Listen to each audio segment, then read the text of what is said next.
তাই করে কাঁদেন রব্বুল আলামিনের দরবারে বলেন, আয় রব্বুল আলামিন, আমার জীবনে সব গুনাহ খাতা মাফ করে দাও আল্লাহ। এই মাহ রমজান গেলে আর পাবেন না, এই বরকতের মাস গেলে আর এই সুযোগ পাবেন না। আমার ভাইরা বন্ধুরা চিৎকার করে বলেন সুবহানাল্লাহ।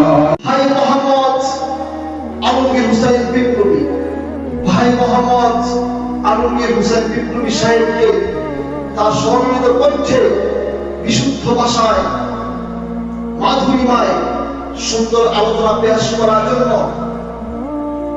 ইন্তেজামিয়া কমিটির পক্ষ থেকে সবিনয় অনুরোধ করছি।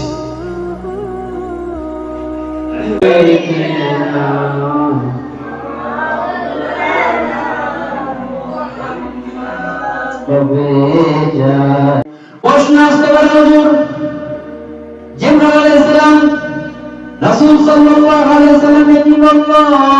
প্রথম বলেছেন, হে রাসূল, যারা রমজান মাস পেয়ে রমজান মাস পাইল কিন্তু গুনাহ খাতা মাফ করাইতে পারলো না, তাদের উপরে লানত। নবী বলছেন আমিন।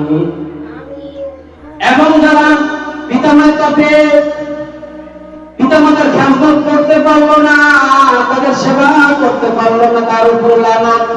নবীজি বলছেন আমিন। তিন নম্বরে বলছে হুজুর, আপনার নাম শুনে যারা সাল্লাল্লাহু আলাইহি সাল্লাম বলে না, তাদের উপরে লানত। তাহলে রমজান মাস কত বরকতের মাস।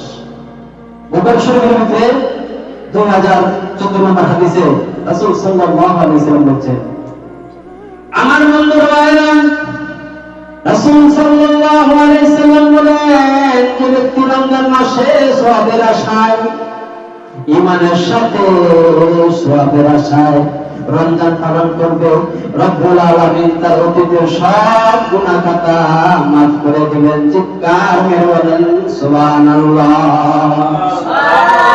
বুখারী শরীফের 2014 নম্বর হাদিস, রাসূল সাল্লাল্লাহু আলাইহি ওয়াসাল্লাম, আমার নবীজি বলেন, যে ব্যক্তি রমজান মাস পেল ঈমানের সাথে সওয়াবের আশায় রমজানকে পালন করলো, আমার ভাইরা বন্ধুরা, রব্বুল আলামিন তার অতীতের সব গুনাহ খাতা মাফ করে দিবেন। চিৎকার মেরে বলেন সুবহানাল্লাহ।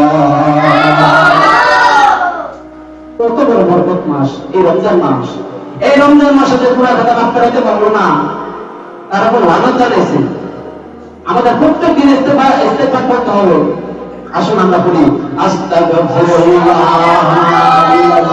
লা ইলাহা ইল্লাল্লাহু ওয়া আতুবু ইলাইহি লা হাওলা